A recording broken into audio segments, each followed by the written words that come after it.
Hello, hello, hello, hello. Boy, oh boy, the road to Heatwave.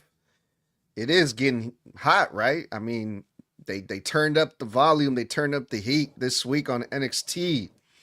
A lot of people were wondering what is going to happen with good old Zilla Fatu since he showed up last week, and we figured out we got some answers. We know what's going to happen with Zilla Fatu, and I hate to say it, Tommy, but you were right. We'll get into all the details around Zilla Fatu showing up on NXT, what they're going to have him do, what matches they have announced for Heatwave, and everything else that went down this week on the Performance Center over on NXT. How you doing, Tommy? I'm doing good. Overall, the show was pretty much surrounded by Zilla Fatu. There was multiple segments going through around him. There was one with Cruz Montana. There was one with Grayson Waller. And then, of course, there was that final segment in which we'll get to. But overall, the show was pretty good. Let's get into it. Yeah, everyone and their mamas was waiting for Zilla Fatu, including Cruz Montana and Grayson Waller. Those two guys were really pissed off at Zilla, even Tony D'Angelo, too. Everyone had words for Zilla, and it started off with Cruz Montana. Cruz Montana started off the show, and obviously he's pissed off because of what Zilla did last week, right? Costing him the number one contenders match. And, Cruz Montana just wanted to make it clear. He said he's going to be waiting for Zilla in the parking lot. And Cruz Montana's there to take people's spots and win championships, including Zilla. He doesn't care who he is. He's not afraid of Zilla. So if Zilla gets in his way, Cruz Montana's going to put him down.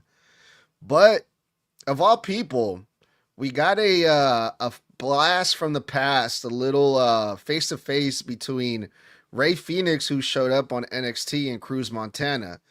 Now these two guys have a lot of history. They wrestled each other in the Indies, in TNA, and without saying AEW, they also wrestled each other in AEW as well, if I'm not mistaken. But it was cool to see Cruz Montana and Rey Fenix face to face in an NXT ring. I thought that was a pretty big deal. But that's how NXT kicked off this week with two major stars like Cruz Montana and Rey Fenix. The segment itself, really good. I do love the promos from these two. They are absolutely phenomenal. Although I was very confused at first of Rey Fenix coming out, because when he came out, I was like, what the fuck? Why is he here stepping up to Cruz Montana? And then we found out through Rey Fenix why he was there, to see who will be the number one contender, which was the first match of the night, which was that fatal four-way. So that then cleared it up on why he was there. But them face to face, when Cruz Montana comes up to the main roster, I want to see those two head to head. Yeah, it was a nice little tease. I'm like, oh, there's a match I would like to see in WWE. And it doesn't necessarily have to be when Cruz Montana goes to the main roster, because a lot of the NXT guys, they go to AAA and vice versa. Some of the AAA guys go to NXT. So we could see these two guys throw down, but there was no awkward tension or anything foul between them. It was all love and respect and buddy buddy. They embraced each other and they went about their business. But yeah, this was leading into the opening match, which was a fatal four-way number one contenders match to see who Rey Fenix is going to defend his AAA Cruiserweight Championship against. And we had EK Prosper, and we had Tristan Angels, which we were wondering what the hell is Tristan Angels doing there. But he was there. And the other two were Romeo Moreno and La Parka. Now, all four of these guys are young, high flying, exciting talents. But according to Booker T, La Parka is a lot older, because this character goes back to the 90s, and Booker T was putting over the fact that how is La Parka still wrestling still to this day? But we got this one right, Tommy. Our boy EK Prosper, he won. He's the number one contender, and next week, EK Prosper is going to go up against Rey Fenix, a huge lucha libre star. And I could not be happier with that because this entire match legitimately proves what I said last week, which is that these two styles, they work perfectly. They are so damn similar that this match is going to be phenomenal. And right at the top of the damn match, with how fast EK Prosper and Romeo was. Uh-huh. Yeah. Those two, with how fast they were against each other when it was just those two in the ring, that in itself was proof that EK Prosper and Rey Fenix are going to be a phenomenal match. I cannot wait to see that next week. Yes, it's going to be a good match for sure because, they're both similar styles, like you said, really high flying guys, right? But the thing that stood out to me about EK Prosper was his feud with Keanu Carver. Keanu Carver's not a high flyer at all. And when you put two guys of the similar styles like EK Prosper and Rey Fenix, yes, it's going to be a very cool looking match. They're going to do all the cool moves, but I mean, we can see that any day of the year, I liked when I like seeing EK Prosper wrestle guys much bigger than him because it really shows what EK Prosper can do. But we'll see how the match goes versus Rey Fenix. I'm sure it's going to be a good match. We'll do predictions after we're done reviewing the rest of this NXT. But yeah, unfortunately, La Parka just can't catch a break because he didn't win this Fatal 4-Way. And I don't see him winning that tournament to go up against Roman. Yeah, see, that's another thing too, because when is that match supposed to take place? It's supposed to take place next week on Raw, right? No. We've still got the two semifinals, and then we've got the finals itself. That's supposed to be whenever Raw is in Mexico City. Right, but the semifinals, La Parca goes up against Penta. That one right there is next week. I believe right? that's that's next week. I mean, yeah, you're probably right. I don't think La Parca's winning. But the thing that went down in AAA last weekend, Penta had some confrontations with this new, well, they're not new, but Los Perros del Mal, which is a heel faction in AAA. So there was some speculation that, maybe they can cost Penta the tournament, but I don't know if they would show up on Monday Night Raw. That's the big if, But yeah, La Parca he's still in that other tournament. He didn't win this number one contenders match on NXT, but La Parca is going to show up on Monday Night Raw next week. Alrighty, then let's go on. We had a singles match. Thea Hale, accompanied by Jada Parker, her good buddy old pal, wrestled the low-key legend Natty. Thea Hale, obviously, she's really young, so Natty wanted to teach her a lesson, and Natty's always rolling deep with her crew, Carmen and Nikita, and they wanted to teach Thea Hale a lesson. And they did. I mean, Thea Hale put up a fight, but Natty got the win by submission. And after the match, they attacked both Thea and Jada Parker.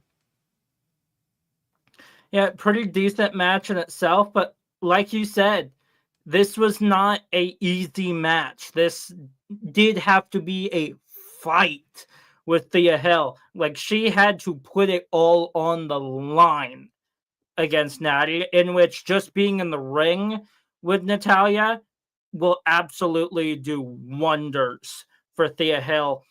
Although the attack after reminds me of Gunther and Jey Uso.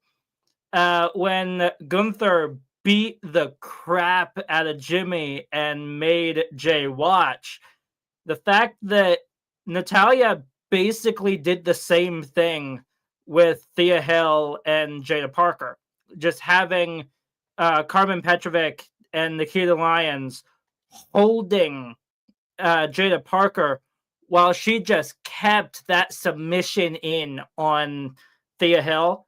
That's just kind of what it reminds me of. Yeah, I like the fact Natty's working with these young women on NXT. Natty has great matches with pretty much anyone that I've seen on NXT these past few months. Thea Hell is another one too. So after what happened this week, I want to see what happens next. I'm liking this feud. I believe Jada Parker defeated Natty already. Now Natty defeated Thea, so I'm assuming Thea has to come back and get another one up on Natty. So maybe we see another match or maybe a tag team match or something along those lines. But I'm actually really enjoying seeing Natty on NXT. I thought this was it was a good match, man. I want to see more of that. More of Natty, please. Natalya has been used more on NXT than she has the entire time she's been back for main roster. That is true. I wonder if they're seeing what Natty is doing on NXT and eventually call her up to the main roster to maybe feud with well, who's the well, Natty's a heel. Right now we got all the women in the all the champions in the women's division right now are heels. The women's tag team champions heels. The world champion heel. Intercontinental champion heel. Raquel Rodriguez. United States champion JC Jane heel. Am I missing World one? champion heel. Liv Morgan, yeah. Undisputed, no. Oh, who's that? Oh, Chelsea Green. It's Chelsea. Oh, yes. That's right. I forgot about She's Chelsea. the only one that's not a heel.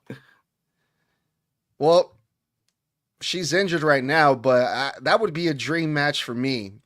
This low key legend of Natty that we're seeing on NXT versus Chelsea Green would be a dope ass match. Like if Chelsea Green, I feel like that's somebody that can go up against Natty where Natty doesn't have to hold back at all. Like they can go full throttle 100% and they can have one hell of a crazy match. Have we ever seen Natty versus Chelsea Green at all in the WWE?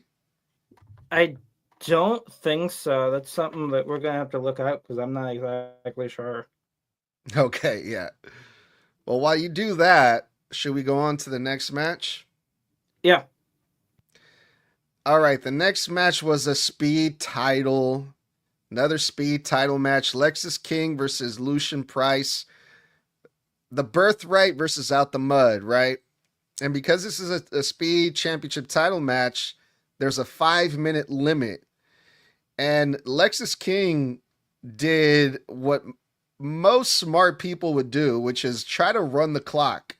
Avoid Lucien Price at all costs. Run out of the ring. Make him chase you. And just waste time as much as possible. And it worked for about 3 minutes. For the first 3 minutes of the match, that's what Lexis King was doing until Lucien Price got his hands on Lexis King. But then the birthright got involved. And the numbers game came into play. Lexis King retained. And leaving, this was like a 5-on-1 on Lucien Price. But Lexis King escaped barely from Lucien Price. And we got no title change here. In which I was a little bit shocked by, knowing what they're trying to do without the mud. I was a little bit shocked that he didn't become the speed champion. But at the same time, it keeps him safe overall because it took the entire damn group just to beat him. So clearly it does keep him strong. And when it comes to the last segment, yes, we have about 5 different times now, one of which being a tag match. Wait, say with that again? Chelsea Green and Chelsea Green and Natalia. They've gone up against each other 5 different times now, one of them being a tag match. Oh, damn. Okay. All right. Well, I want to see them running back. Now that Natty is this big monster heel on NXT and Chelsea Green is the WWE Women's Champion, I want to see them run that back. But first, Tommy, I got to let everyone know about our friends from Distill Union. Now, Snug Wrestling is proud to be sponsored by Distill Union. These guys have been making these products and girls since 2011. Guys and girls and gals, or whatever you want to call it, since 2011. Distill Union. They've been creating essentials that prove that less really is more. Sometimes that's just the case. Less is more, people. Their thoughtfully engineered products are designed to solve small problems, like if you always lose your keys like I do, or your keychains are breaking on you, or your stuff is just outdated and old, then these products from Distill Union, they're gonna solve all your problems that you deal with, every day. So they have bulky wallets to messy keys, and if you have awkward phone setups and all that stuff, Distill Union is going to fix all that. Their Wally wallets are slim, stylish, and built with innovative magnetic closures to keep your cards and cash secure without the bulk. Now, I don't carry cash usually, but I do carry a shit ton of cards in my wallet, and the bulky wallet is the way to go from Distill Union, y'all. Their Ferris modular key organizers use magnets to keep your essentials connected in one clean, streamlined setup. Plus, their phone cases, stands, and accessories bring everyday convenience together with timeless design. Tommy, do you have a phone case on your phone? I do, and it is a very cheap one from Five Below. Well, get one from Distill Union, fool. What are you doing, dog?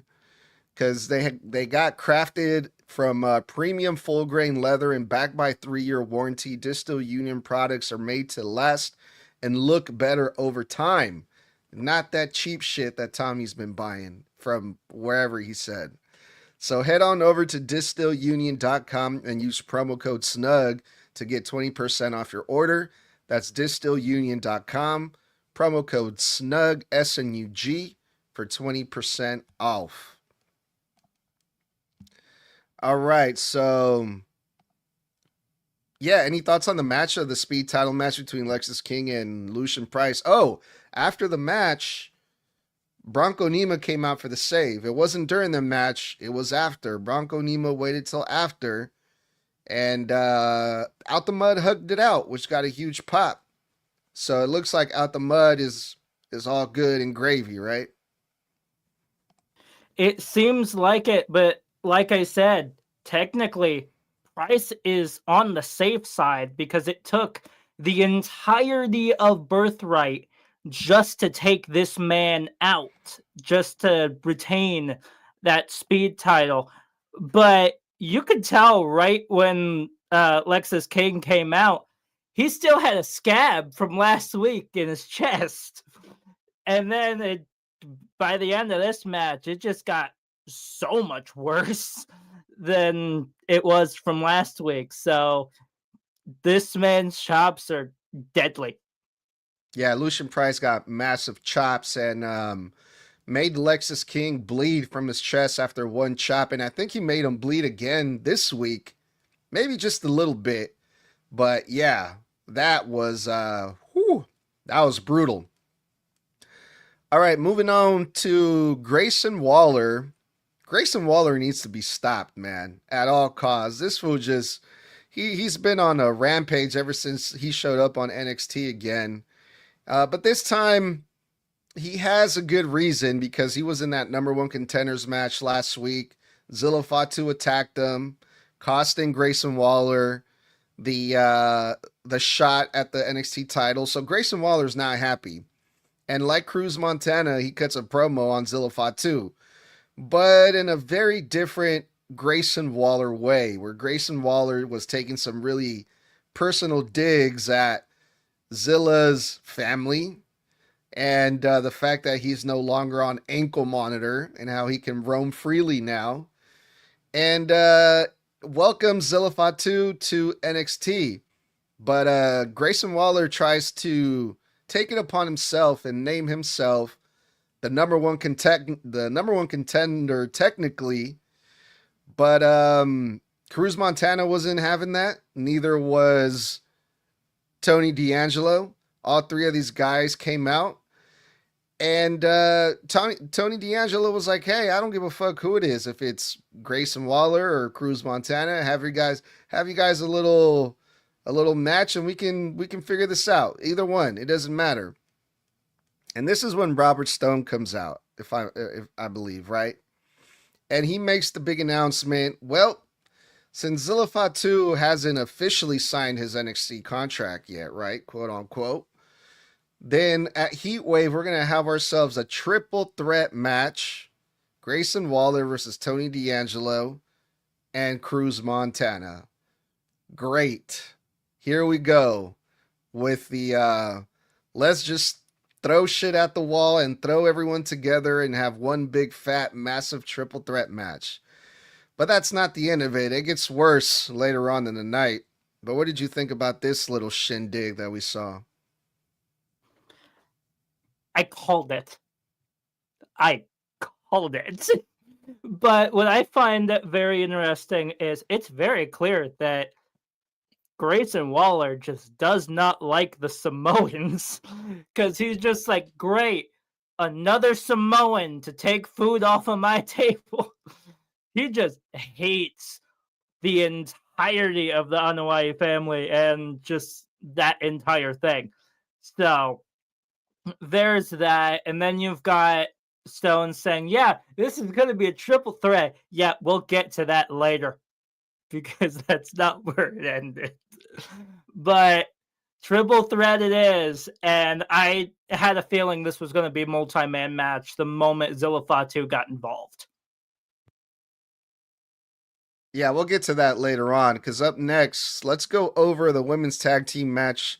The NXT Women's Champion Kendal Gray and her good friend Wren Sinclair, who's the Speed Women's Champion, teamed up versus this new team that was put together last week that I really enjoyed. It was Callie Armstrong and Kelani Jordan. Both heels, Callie and Kelani. Callie Armstrong turned heel like about a month ago after she randomly attacked Kendal Gray while she was on the commentary table. And they worked really well together, Callie and Kelani Jordan. And the story here is really interesting because Kendal Gray, she's scheduled to defend her NXT title at Heatwave, but she's not 100%. She still has a messed up ear from her match versus Lola Vice from the Underground a couple weeks ago, right? She's Kendal Gray in story is medically cleared, but she's not 100%. Now, it's not the smartest thing to go into a match a couple weeks before Heatwave when you're not medically cleared. You're about to have a title shot. And Kendal says, fuck it. I still want to wrestle. I'm still going to be in this tag team match. I'm a fighting champion, right? Okay. So they go into this match and she hurts her ear again. The Kelani Jordan and Kendal Gray are attacking the shit out of that ear. And I'm like, oh shit, here we go. And it begins, right? I don't think Kendall's going to be 100% at Heatwave. She is going to defend versus Kelani Jordan. We got a little preview of that, but things are not looking too good for Kendal Gray. Callie Armstrong got the win for the heel team. She pinned Wren Sinclair. Kelani Jordan didn't seem too happy about that because Kelani Jordan felt like maybe Callie was taking the spotlight from Kelani Jordan. But yeah, very interesting stuff here, I thought. Tommy, what did you think about this whole thing? I think the wrong girl got pinned. In my opinion, it should have been Callie Armstrong. because she's the only one out of the three of them without a Heatwave match. Why in the world are you pinning somebody who's about to have a unification match here in a couple of weeks? So, out of all four of them, I thought that Kelly Armstrong was going to be the one that took the pin, because you've got Wren Sinclair, who's about to go up against Zarya to combine those two titles. You've got Kendal Gray, who's going to be going up against Kelly Armstrong's partner. So I completely thought that Kelly Armstrong was going to be the one who got pinned. Nope, Kelly Armstrong got the pin. And later on, I mean, you have a point. That's a good question. But we found out why that went down the way that it did later on in the show. Did you catch the backstage segment with Kelly Armstrong and Robert Stone later on? Wasn't it something about like the North American title or something like that? Yeah. So because Kelly Armstrong got the pin on Wren Sinclair, then Kelly Armstrong is going to face Zarya next week, which we'll do predictions on here in a bit. And if Kelly Armstrong defeats Zarya, then I believe that unification title match at Heatwave is going to turn into, guess what? A triple threat match. So that's why Kelly Armstrong got the pin in this women's tag team match. Thoughts on that? Yeah, it's what you do with the men, you must do with the women, apparently. Because that's exactly how this went, unfortunately. But we will find out next week how this will go down. What did you think about the promo segment, the video that they played with Dion Lennox and Saquon Sugars to set up their big steel cage weaponized match next week on NXT? Dion, I thought your entire thing was there's no leader of Dark State. Because he just full on came out and said it. I'm the leader of Dark State. He full on said it, even though their entire thing has been, hey, there's no leaders in this group. We're just all here. There's no one running the show. Yeah, turns out the one running the show is Dion Lennox. But we got a weaponized cage match, and this is the second one in recent memory now, because the last one involved Blake Monroe and Jordan Grace. So there's that, and we will get into predictions for that here in a bit. Yeah, we will. What about like the I guess the back and forth? I'm curious, like, did you get a sense that for two guys who have been feuding for a really long time and they're about to go in a steel cage with weapons, and these two guys that supposedly hate each other, did you feel like these two guys hated each other at all? Because I didn't. It was hard for me to buy into this animosity that these two were trying to have. Yeah, I'm with you. It kind of just felt a little bit forced between the two of them to me, because obviously we know that backstage they are not like this at all. They are like close buddies. It's just how the locker room with the WWE works. Everybody is friends with everybody almost. So Almost. And see, that's the thing. That's the thing. There's that almost. And that almost right there is what makes these feuds more believable, more interesting, and more appealing. Like the stuff with Kevin Owens and CM Punk, right? For example. Is it possible that they're respectful to each other backstage? Yes. But there's also like, they're not the best of friends. And this thing with Dion Lennox and Saquon, that were talking shit to each other, but in a way where it's like, they were like finishing their own sentences. They were like playing off each other. And it's like, it felt like there was a lot more chemistry here than tension, if that makes sense. And I was just like, Yeah, where's it kind of felt like best friends just like putting it at each other. Like sometimes, and I've been through this, like best friends will just gladly just roast the shit out of each other out of nowhere and say the shit that these two basically said. So that's just kind of what it felt like to me. It kind of felt like forced of a rivalry for this because in reality, we all know that these two are real friends at the end yeah. of the day. Yeah, this seemed more playful than anything. Like like it felt like they were trying really hard not to break character. Like I was like one of them is going to end up busting out laughing here in a second. It was the feeling I was getting, but yeah. I'm surprised they're not doing this match at Heatwave because it is a big blow off match, but they're going to do it on NXT next week instead. What did you think about the fact that this match, this finale for this feud, is going to be at a regular NXT taping? Dude, I wanted this at Heatwave. Something of this magnitude deserves a stage like that instead of like just a random NXT episode. But at the same time, they're trying to save some spots that clearly they're going to start throwing stuff out like next week for this. Yeah, well, we got 4 matches so far officially announced for Heatwave. I think the 5th one is going to be Zarya versus Sinclair and maybe Kelly Armstrong. And I think that's going to be the full card right there. Well, Zarya versus Sinclair was already set Right. for So Heatwave. you think they'll add a 6th match or just keep it at 5? I think they might just keep it at 5 at that point. Because Yeah. 6 seems a little bit too long of a show.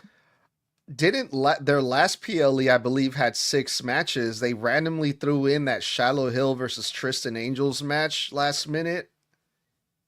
So I wonder if they'll do the same thing for Heatwave. I mean, if they do the same thing for Heatwave, they definitely like evened it out timing wise. Like, yeah, some of them seemed rushed for their last PLE, but overall, timing wise was pretty good for that. So if they do randomly decide to add a 6th match, let's hope it ends that way too. Well, this is one of the reasons why I think they're going to add a 6th match because Shiloh Hill faced Jackson Drake. And earlier in the night, Miles Bourne, out of the kindness of his good heart, goes up to Shiloh and says, "Hey, Shiloh, you're not fighting for anything tonight, and that's not fair to you, my friend. I am going to talk to Robert Stone, and I'm going to tell him that if you win tonight, then you will be the number 1 contender at Heatwave," or something like that. Basically, he was offering Shiloh Hill a shot at the North American title. Booker T was not happy about that. He was like, "Hey, what are you doing, Miles? You're just handing out people title shots. That's insane, right?" And so Shiloh Hill goes into this match alone. No fog, no nothing, no gimmicks or anything. They are putting over the fact that he's not 100% because he just came back from injury. He's medically cleared, but that doesn't mean he's at 100%. And our boy Jackson Drake comes out with the Vanity Project, and it didn't take long for the Vanity Project to get involved one time, and then a second time, and then the third time, and then the third time they get caught. The referee ejects the Vanity Project. So it's now a one-on-one. Boom. Okay, Shiloh Hill might actually have a chance, except out of nowhere, here comes Naraku from under the ring, who we haven't seen in like 2 or 3 weeks.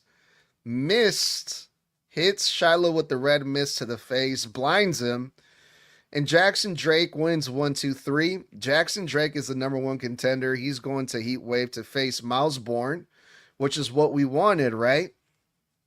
But I think if they were to add a sixth match, I think it's going to be Shiloh Hill versus Naraku.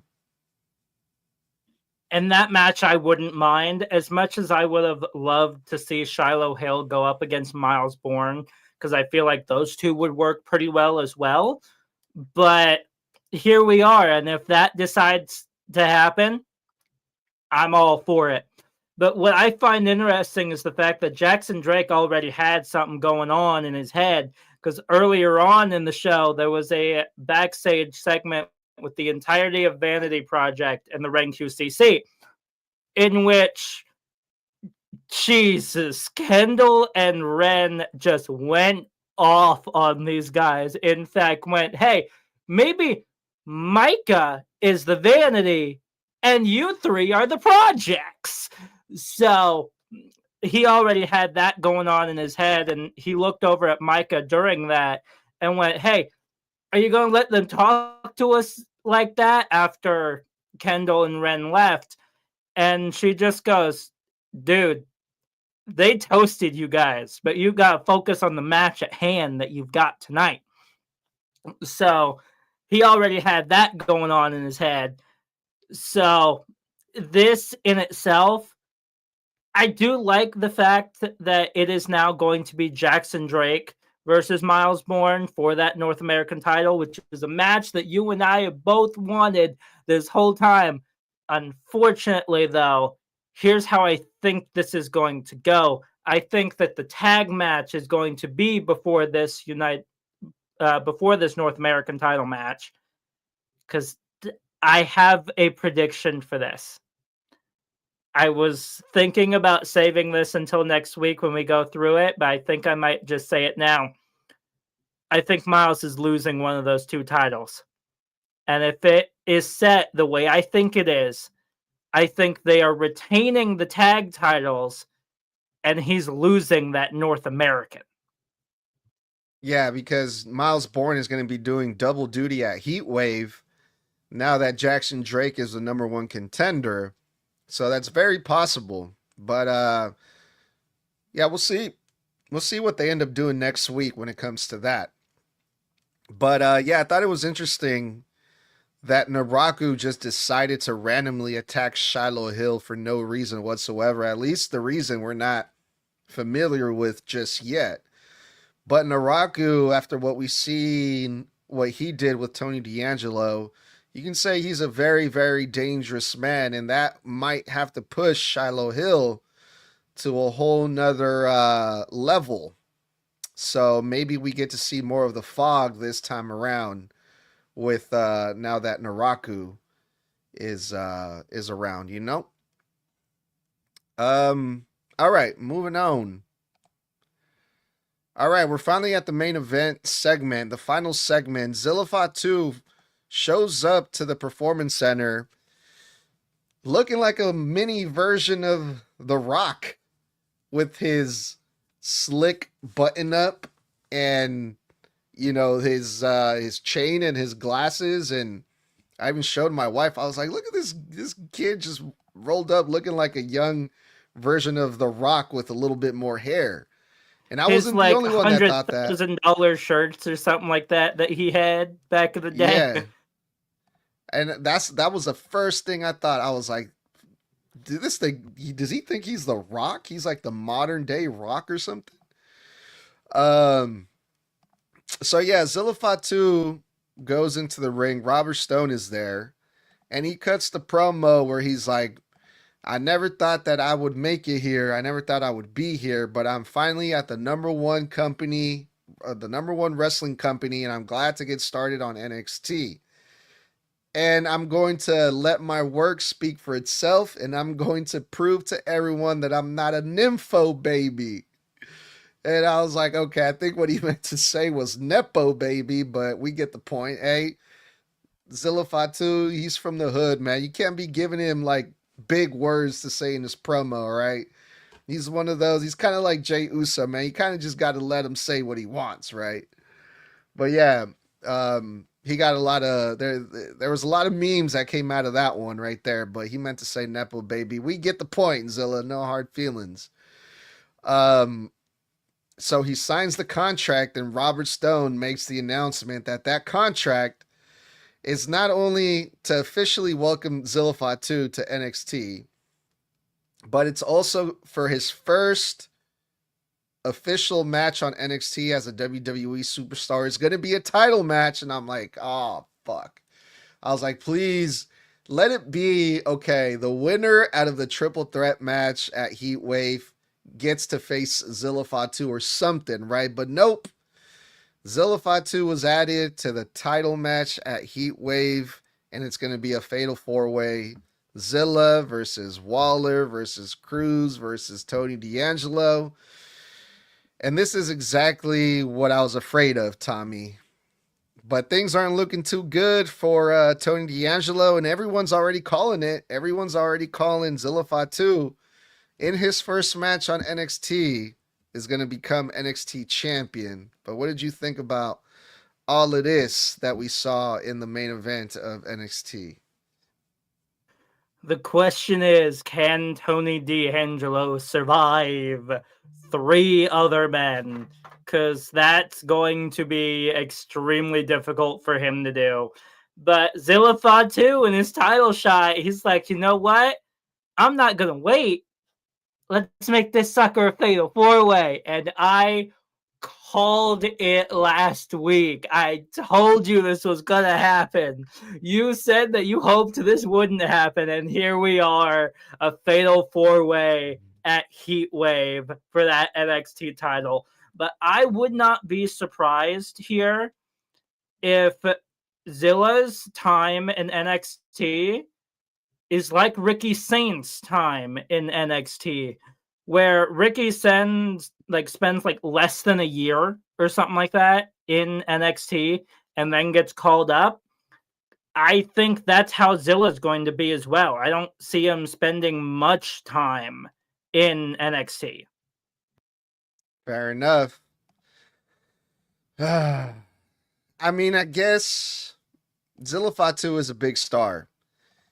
And I just saw the posting that I believe that same weekend of Heatwave is the same weekend as AEW's All Out. Or no, All In, I'm sorry. Which is their AEW's biggest show of the year. So I think that's a big reason why they decided to throw Zilla Fatu in this fucking main event, because it's going to counter program AEW. So NXT is going to, they saved them for specifically that weekend of all fucking shows that could have brought in Zilla Fatu. They brought him in for All In weekend, which is fucking hilarious to me. And people have been wanting Zilla in WWE for a long while. So if they've got a counter program AEW just to have Zilla have his first match for a title, there you go. That's the perfect spot for it. Yeah, I mean, I guess for that sense, I guess it's good for business, good for competition and all that stuff. Especially if they're competing with AEW that same day. But man, I was just hoping for not a fatal 4-way, man. Not a fatal 4-way. But we'll see what happens from there. We'll see, man. I feel like we saw fatal 4-way today. I mean, last night on NXT. There's also going to be a triple threat match that same show. So it's like, damn, bro, they're all over the fucking place. But hey, you know, whatever, man. Hopefully they have a good match. I'm excited to see Zilla Fatu for the first time in a WWE ring. That should be really good. And speaking of Heatwave, we have 4 matches announced already for Heatwave, which we'll do predictions on next week. We have Kendal Gray versus Kelani Jordan, Women's NXT Championship. We have the Fatal 4-Way that we just talked about for the NXT title. Tony D'Angelo, Zilla, Grayson Waller, and Cruz Montana. And we have the North American Championship, Miles Bourne versus Jackson Drake. And we have the NXT Tag Team titles, Miles Bourne doing double duty with his partner Tavion Heights versus the Vanity Project. And the 5th and pending match is Zarya versus Wren Sinclair, with the possibility of Kelly Armstrong being added to make it a triple threat match. But next week, before Heatwave, they have 3 matches that have been announced already, and we're going to do predictions on that right now. We have Rey Fenix versus EK Prosper for the AAA Cruiserweight Championship. Tommy, what do you think is going to go down here? I love EK. I really do. I don't think that Rey Fenix is losing that title. Like, it seems too far-fetched for me for EK to beat Rey Fenix for that cruiserweight title, if I'm being completely honest on that. It does, man, but I like a good underdog story, bro. I really do, man. Can you imagine? Let's just, for shits and giggles, let's say EK Prosper wins because Triple Mania is coming up, right? The rumor is that Rey Fenix is supposed to be teaming up with Penta at Triple Mania. And Penta already lost his title. So why not put the belt on EK Prosper? And Rey Fenix, he's not only going to be at Triple Mania with as the Lucha Bros, he's also in that tournament for the #1 contender to face Roman Reigns, which I'm pretty sure the finals is going to be Penta versus Rey Fenix, right? So it wouldn't be too crazy. It would kind of make sense if Rey Fenix drops the title next week on NXT to an NXT guy. And EK Prosper would have some pretty good matches in AAA. I mean, he is a WWE guy. It's not out of this world for WWE guys to win AAA titles. I mean, I don't know, bro. I think EK has a shot. Does that change your prediction at all? No, unfortunately. Like, I get it that EK would have like a phenomenal matches in AAA, and I still have a feeling like he may go down to AAA for a little bit, maybe have a couple of matches there. But I just don't see where it would go with him with that title. Like, there are so many people in not NXT, in AAA that I could see take that title off of Rey Fenix.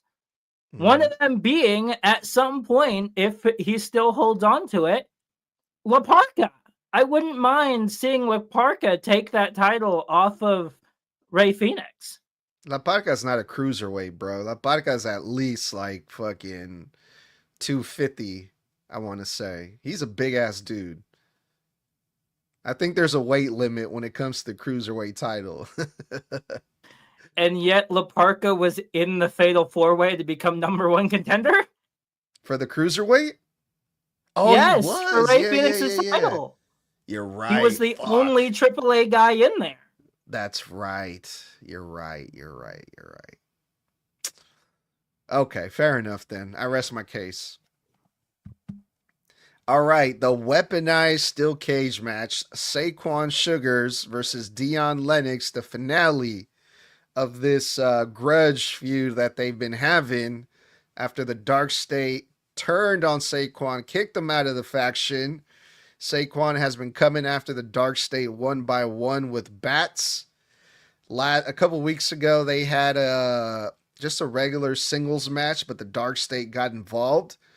So it's only right that they get in a steel cage to make sure this thing stays one-on-one between Saquon and Dion. Who you got? I'm going Saquon.